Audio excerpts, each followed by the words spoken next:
सोचो कि तुम एक पायलट हो, लेकिन तुम्हारा प्लेन दुश्मन के इलाके में गोली लगने से क्रैश हो जाता है। तुम क्या करोगे अगर तुम अकेले हो, घने जंगल में फंसे हो और हर तरफ खतरा मंडरा रहा हो। और ये कहानी सिर्फ सर्वाइवल के स्ट्रगल की नहीं, बल्कि मौत के खिलाफ एक रेस है। एक ऐसे सोल्जर की कहानी जो दुश्मन के इलाके में है और जिसके पास अपनी अकल इस्तेमाल करके निकलने और जीने के सिवा कोई रास्ता नहीं है। सवाल ये है कि वो कैसे चीजों को बदल पाएगा जब वो सबसे खतरनाक जमीन नो मैन्स लैंड में घिरा हुआ है। यही हम देखेंगे आज की मूवी रेस्क्यू डॉन में। ये मूवी की कहानी एक सच्ची घटना से इंस्पायर्ड है। मूवी की शुरुआत होती है वियतनाम के शब्दों के साथ और हम देख सकते हैं एक वॉर प्लेन जो वियतनाम के खेती वाले इलाके के ऊपर से उड़ रहा है, जहां गांव के लोग अपनी जिंदगी के सबसे बुरे पल जी रहे हैं। ये वॉर प्लेन उन पर बॉम्ब बरसाता है जिससे उनके सिंपल गांव के घर जल जाते हैं और उनकी खेती जिससे वो अपना गुजारा करते हैं सब खत्म हो जाती है। अब हम थोड़ी देर पीछे जाते हैं। हमें पता चलता है कि वियतनामीज जमीन पर मेन मिशन शुरू होने से पहले क्या हुआ था। हम देख सकते हैं कि कमांडर एक स्पेशल यूनिट से बोल रहा है कि एक वॉर प्लेन को वियतनाम के नॉर्दर्न हिस्से के ऊपर भेजा जाए। मिशन का मकसद था वियतनामीज ग्रुप्स के लिए हथियारों की सप्लाई को रोकना। ये मिशन टॉप सीक्रेट था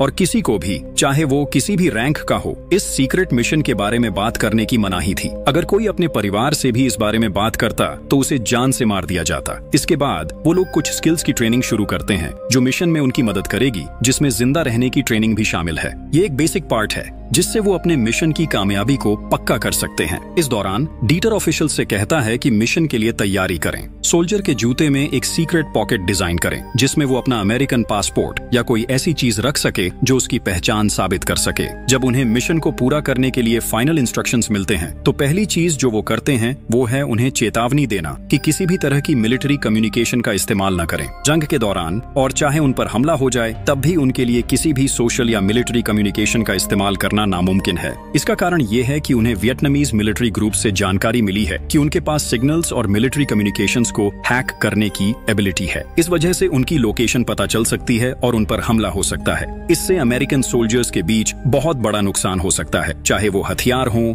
मिलिट्री इक्विपमेंट हो या खुद पायलट्स। उसके बाद हमें मिशन का दिन दिखाया जाता है। 4 कॉम्बैट एयरक्राफ्ट जिनके लीडर डीटर हैं वियतनाम की तरफ जाते हैं। ऑपरेशन को एग्जीक्यूट करते वक्त डीटर का एयरक्राफ्ट टकरा जाता है। इसका नतीजा ये होता है कि एयरक्राफ्ट का बड़ा हिस्सा तबाह हो जाता है। इस वजह से उसने अपने एयरक्राफ्ट का कंट्रोल खो दिया, लेकिन वियतनामीज जमीन पर गिरने से पहले वो उससे कूद पड़ा। जब वो जमीन पर उतरा तो एयरक्राफ्ट के मलबे वाली जगह से दूर चला गया, क्योंकि वियतनामीज लोग उस जगह आने वाले थे जहाँ एयरक्राफ्ट गिरा था। उस वक्त डीटर जंगल में घुस गया और उसने रेडियो डिवाइस को कुछ पत्तियों के नीचे छुपा दिया। वो दौड़ता रहा, लेकिन बदकिस्मती से उसे एक ग्रुप ने देख लिया। ये ग्रुप एक खास नाम से जाना जाता था। वो जंगल में उसके पीछे दौड़ रहे थे, लेकिन डीटर उनके हाथों से निकल गया। फिर उसने एक मिलिट्री प्लेन देखा और वो पायलट या उसके असिस्टेंट का ध्यान खींचने की कोशिश कर रहा था। वो एक बड़े पत्थर पर चढ़ गया और मदद मांगना चाहता था, लेकिन उसने जो भी किया वो सब बेकार गया। तो वो फिर से जंगल में वापस चला गया और वहां छुप गया, लेकिन एक आर्म्ड ग्रुप ने उसको किडनैप कर लिया। उन्होंने उसको जंगल के पास नदी से पानी पीते हुए देखा। उन्होंने उसको किडनैप करने के बाद सबसे पहले अपना गांव छोड़ दिया। फिर उसको उस जगह ले गए जहां उसको टॉर्चर किया जाना था। वहां उन्होंने उसको डराना शुरू किया। उन्होंने उसको पीटकर और उसके बगल से गोली चलाकर डराया। फिर वो लोग एक ट्रक में कैपिटल पहुंच गए। इस दौरान उन्होंने उसको वहां के ऑफिशियल के सामने दिखाना शुरू किया। ऑफिशियल ने पहले उसके साथ अच्छा बर्ताव किया, लेकिन डीटर को प्यास लगी थी। ऑफिशियल ने उसको पानी दिया, फिर उससे उसकी पहचान और वहां होने की वजह के बारे में पूछने लगा। डीटर कोशिश कर रहा था कि वो अपनी असली पहचान उनको न बताए। लगातार दबाव के साथ उसने मान लिया कि वो एक अमेरिकन ऑफिसर है। उसने उन्हें वो पासपोर्ट दिखाया जिसके बारे में किसी को नहीं पता था कि वो कहां से था। तो ऑफिशियल उसको उसकी आजादी के लिए माफ करने लगा और कहा कि वो उसको छोड़ देगा अगर वो कुछ साइन करे जिसमें अमेरिका को वियतनाम में उसकी एग्रेशन और वॉर्स के लिए कंडेम किया जाए, और उसको दुनिया के सामने ये मानना होगा कि अमेरिका वियतनामीज सिविलियंस को नुकसान पहुंचाने आया था। लेकिन डीटर ने इनकार कर दिया। चाहे उसको पता था कि वो जिम्मेदार और सही है, लेकिन उसको ये भी पता था कि अगर अमेरिकन इंटेलिजेंस के खिलाफ ऐसा कुछ बोला तो वो उसको जिंदा नहीं छोड़ेंगे। ऑफिशियल गुस्सा हो गया और उसने अपने गार्ड्स को ऑर्डर दिया कि डीटर को टॉर्चर करें और फिर उसको प्रिजन कैंप में भेजें। वहां प्रिजन कैंप में जंग में पकड़े गए सोल्जर्स और पायलट्स के दोस्त थे। डिटेनीज में 2 पायलट्स भी थे जिनके नाम थे जीन और डुवेन। उनके साथ अलग अलग नेशनैलिटीज के फाइटर्स भी थे। जीन ने डीटर को वो जगह दिखाना शुरू किया जहां सिक्योरिटी वीक थी, ताकि उसको सब जगह का पता चल जाए। रात को वो लोग गार्ड्स को पता चले बिना एक दूसरे से बात कर पाते थे। डीटर ने एक प्लान सजेस्ट किया कि वो प्रिजन कैंप से एस्केप कर सकें, लेकिन जीन इस प्लान से कन्विंस नहीं हुआ। उसने चेतावनी दी कि भागना खतरनाक है, जंगल का हार्श वेदर और ज्यादा टेम्परेचर मौत ला सकता था, जिससे किसी भी सोल्जर के लिए प्यास से मौत से बचना लगभग इम्पॉसिबल हो जाता है। लेकिन डिटेनीज वहीं रहे और उन्होंने जीन से डिसएग्री किया और डीटर के प्लान से एग्री किया, ये जानते हुए भी कि उनके प्लान की सक्सेस रेट लगभग 0 थी। फिर भी उनके दिल में एक फीलिंग थी कि वो फ्री हो सकते हैं और यही एक चीज थी जो उन्हें एनकरेज कर सकती थी।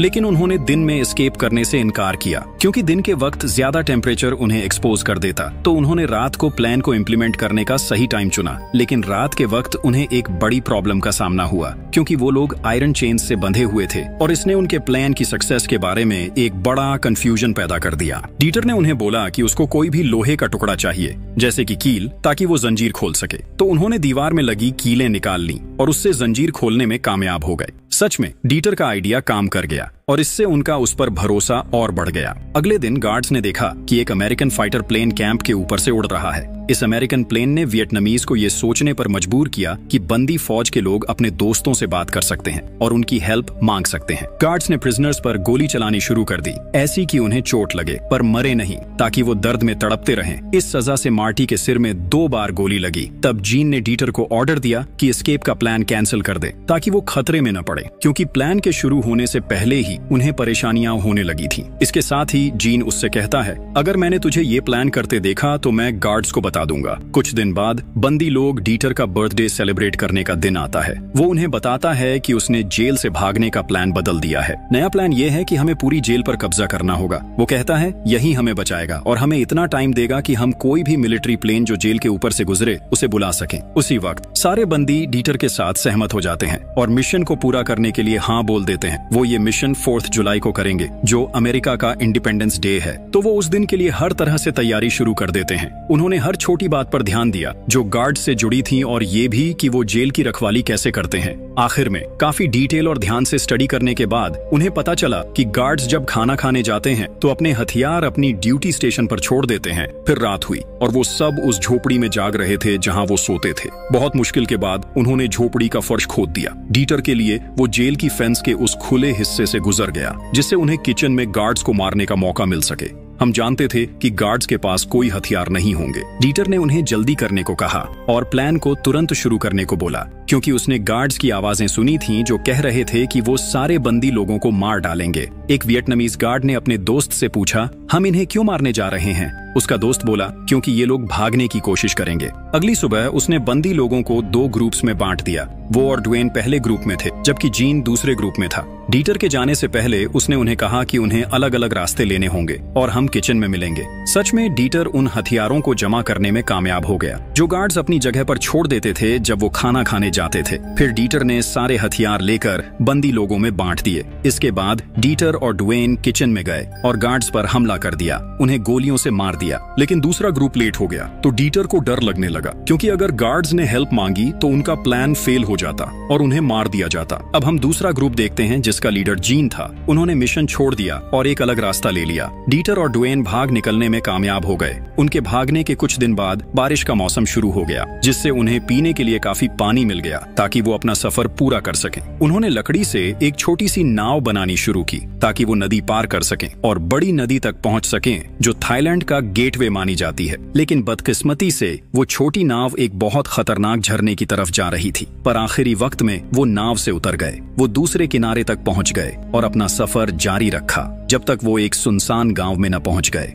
पुरानी झोपड़ियों को उन्होंने आग लगा दी ताकि अमेरिकन वॉर प्लेन्स से मदद मांगने का सिग्नल दे सकें। लेकिन अफसोस, अमेरिकन वॉर प्लेन्स ने उन्हें दुश्मन समझ लिया और उन पर शूटिंग शुरू कर दी। डीटर की बात करें तो उसने और ड्वेन ने फैसला किया कि वो बड़ी मुश्किल से वहां से भाग निकले। फिर वो दोबारा जंगल में लौट गए, लंबी दूरी पैदल चलने की वजह से और उस अटैक की वजह से जो उन पर हुआ था। वो दोनों बहुत थक चुके थे। जब उन्हें एक छोटा सा गाँव मिला तो उन्होंने गाँव वालों के सामने सरेंडर करने का फैसला किया। वजह थी उनकी भूख और थकान जो हद से ज्यादा थी। गांव पहुंचते ही उन्होंने गांव वालों को चकमा दिया ताकि खाने के लिए कुछ मिल जाए, लेकिन गांव वाले आए और बदकिस्मती से उन्होंने ड्वेन को मार डाला। डीटर उनके हाथों से भाग निकलने में कामयाब रहा और जंगल में वापस लौट गया। इस वक्त डीटर बहुत थक चुका था और आगे बढ़ नहीं सकता था। भूख और प्यास से उसकी हालत बहुत नाजुक थी। जंगल में पास ही नदी के किनारे बैठा था। लंबी लड़ाई मौत के साथ लड़ने के बाद उसने जानवरों का शिकार करना शुरू किया ताकि अपनी भूख मिटा सके। उसकी मिलिट्री ट्रेनिंग की वजह से वो इन मुश्किल हालात में एडजस्ट कर पाया। लेकिन एक दिन वो चमत्कार सच में हुआ जिसका उसे सच में इंतजार था। ये तब हुआ जब डीटर ने एक हेलीकॉप्टर देखा जो उसकी लोकेशन को ढूंढ रहा था। हेलीकॉप्टर ने उसके लिए रस्सी नीचे उतारी ताकि वो चढ़ सके, लेकिन जब वो चढ़ने वाला था वियतनामीज सोल्जर्स आए और फायरिंग शुरू कर दी, लेकिन पायलट ने उन पर गोलियां चलाईं। इस दौरान डीटर को बचा लिया गया और उसे ट्रीटमेंट के लिए मिलिट्री हॉस्पिटल ले जाया गया, लेकिन डीटर को बाकी पेशेंट से अलग रखा गया। अमेरिकन इंटेलिजेंस एजेंसी के हुक्म के मुताबिक ये उसकी सीक्रेट मिशन की वजह से था। एक टीम अमेरिकन की वहां पहुंची और क्योंकि वो उसे दिलासा देना चाहते थे, उन्होंने उसे साथ ले जाने का प्लान बनाया। हम जानते हैं कि वो पुराने दोस्त हैं। उनका यहाँ आने का मकसद ये था कि वो इन्वेस्टिगेशन से भागना चाहते थे, लेकिन उसके दोस्तों ने उसे कहा हमें तू चाहिए ताकि इन्वेस्टिगेशन से भाग सके, जो बिल्कुल भी इम्पोर्टेंट नहीं है। फिर उन्होंने उसे बेकरी कार्ट में छुपा दिया। इस दौरान वो इन्वेस्टिगेटर्स से बात कर रहे थे जो डीटर के बारे में पूछताछ के लिए वेट कर रहे थे। तो उसके दोस्तों ने उसे कहा कि वो थोड़ी देर वेट करे, या शायद उन्होंने ऐसा इसलिए कहा ताकि वो जल्दी से भाग सके। और सच में वो कामयाबी से भाग निकलने में सफल रहा। उसके दोस्त खुश थे क्योंकि वो उनके पास वापस आ गया। इसके बाद वो अपने मिलिट्री बेस पर लैंड किया और उसकी पूरी टीम उसका इंतजार कर रही थी। वो सब उसके वापस आने से बहुत खुश थे।